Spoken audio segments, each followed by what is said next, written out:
केवल शब्दों और वाक्यों का प्रयोग करना जिसकी हम निंदा करेंगे, आप करेंगे, हम करेंगे, ये पूरा सदन करेगा, इसमें कोई दो राय, लेकिन राष्ट्रद्रोह और सेडिशन में ये मामला नहीं आ सकता। और भाजपा के कई वकील हैं जो स्वयं इनको कह देंगे कि ये सेडिशन में नहीं आ सकता। तो इसके बाद अध्यक्ष महोदय, मैं पूछना चाहता हूं कि दिल्ली पुलिस ने कन्हैया को सेडिशन के मामले में आरोपी क्यों बनाया? 30 मिनट्स प्लीज।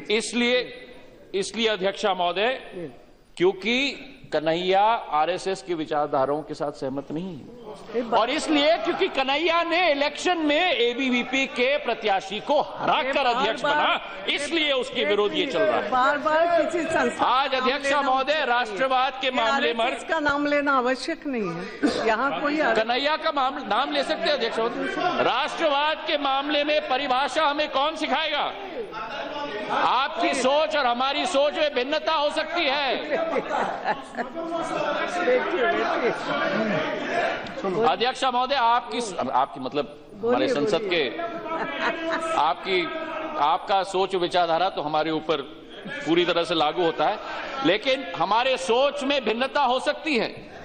जैसे कि मैं कहूं कि जो साक्षी महाराज जी ने कहा नाथूराम गोडसे देशभक्त है, मैं कह सकता हूं कि वो राष्ट्रद्रोह के मामले में आना चाहिए। कन्हैया के ऊपर आपने राष्ट्रद्रोह लगा दिया, लेकिन यहां राष्ट्रद्रोह लगाने के लिए आप तैयार नहीं। जिसने हमारे राष्ट्रपिता का कत्ल किया उसको राष्ट्रभक्त कहा जाता है, उसमें कोई कठिनाई नहीं है। तो इसलिए अध्यक्ष महोदय, ये बात हमें सुनिश्चित करना होगा, जो कन्हैया जो जिसने कहा और उसके बिना सबूत उसे अरेस्ट किया गया, वीडियो जो दिखाया गया है जिसमें छेड़छाड़ की गई है, और उस रिपोर्टर जी न्यूज के उसने स्वयं इस्तीफा दिया है, विश्व दीपक, और उसने स्वयं कहा है ना, quote, the video which had no Pakistan zindabad slogans in it, we played it repeatedly to spread madness. How did we establish that Kanhaiya and his associates were chanting slogans when all we heard were voices coming from the darkness? Our biases made us hear Bharatiya Court Zindabad as Pakistan Zindabad, unquote. तो जिस व्यक्ति के विरोध कोई सबूत नहीं, उसको आपने राष्ट्रद्रोह में अरेस्ट कर दिया, कोर्ट में पेशी की जा रही है। 20 गाड़ियों का काफला है पुलिस का, पुलिस कर्मी सब बैठे हुए हैं, वो निकलता है गाड़ी से, पत्रकारों को पीटा जाता है, उसको पीटा जाता है, वकीलों को पीटा जाता है, और पुलिस मूर्ख दर्शक के रूप में खड़ी हुई है, साइलेंट स्पेक्टेटर, मूर्ख दर्शक के रूप में खड़ी हुई है अध्यक्ष महोदय। और इसके जो लोग हैं, विक्रम सिंह चौहान और यशपाल सिंह, जो भाजपा के समर्थक हैं, वो क्या कहते हैं? वे कहते हैं अध्यक्ष महोदय, कोट, डर गए वो कोट करते हैं, साले को मारेंगे हम, पेट्रोल बॉम्ब भी लेके आऊंगा मैं, कुछ भी मुकदमा लगे, मर्डर का भी लगेगा, छोड़ूंगा नहीं मैं जेल जाऊंगा, अगर अरेस्ट हुआ तो मैं कन्हैया वाले जेल में जाना चाहता हूं, साले को वहीं जाके मरूंगा। सच बताऊं, पुलिस हमें फुल सपोर्ट कर रही थी,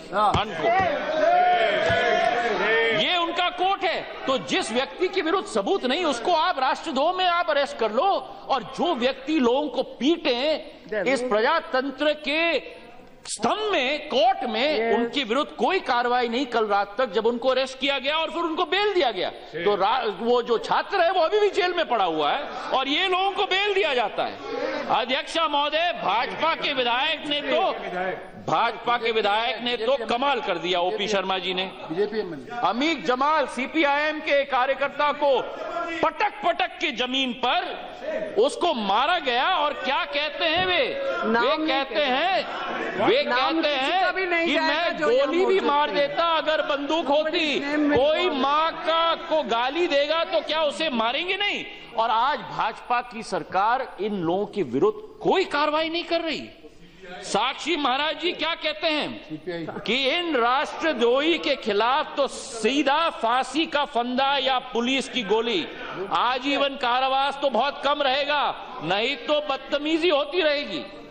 और इसके साथ सरकार के विधायकगण अनेक प्रांतों से, कैलाश चौधरी भाजपा के विधायक राजस्थान कहते हैं राहुल गांधी देशद्रोही है, राहुल गांधी देशद्रोही है, उनकी गोली से उड़ा देना चाहिए, भारत माता की ओर उंगली उठाए। और आज सरकार अध्यक्षा महोदय संसद में एक सांसद के विरुद्ध ऐसे शब्द उपयोग किया जाए और सरकार मूक दर्शक के रूप में आज खड़ी हुई है। क्या ये हम लोगों का लोकतंत्र है? क्या ये हमारे नियम है? क्या ये हमारी परंपरा है? आज परंपराओं की बात की जाती है अध्यक्षा महोदय, और कहा जाता है कि जो कांग्रेस का स्वर्ण इतिहास है राष्ट्रभक्ति का, हमारे प्रधानमंत्रियों ने अपने जीवन का बलिदान दिया है, सरदार बेअंत सिंह पंजाब ने अपने जीवन का बलिदान दिया है, वीसी शुक्ला जी ने अपने जीवन का बलिदान दिया है, और आज ये सरकार हमको राष्ट्रभक्ति की सोच और विचारधारा देने वाली है। वो सरकार मैंने कहा प्रधानमंत्री लोग इंदिरा जी और राजीव जी दोनों ने, ये सरकार अध्यक्षा महोदय जो नाथूराम गोडसे के उत्तराधिकारी हैं विचारधारा के, और 52 वर्ष आरएसएस के कार्यालय में झंडा नहीं लगा, एक आत्महत्या हुई और कुलपतियों की मीटिंग बुलाई गई कि 207 फुट पर भारत का झंडा फहराना चाहिए हर सेंट्रल यूनिवर्सिटी में। क्या मजाक है अध्यक्षा महोदय। दिल्ली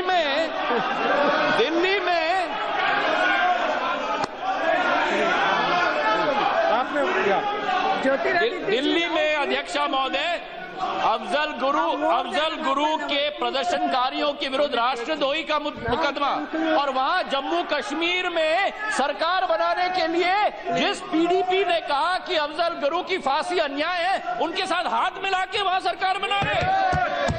ये कहां का कथन है अध्यक्षा महोदय?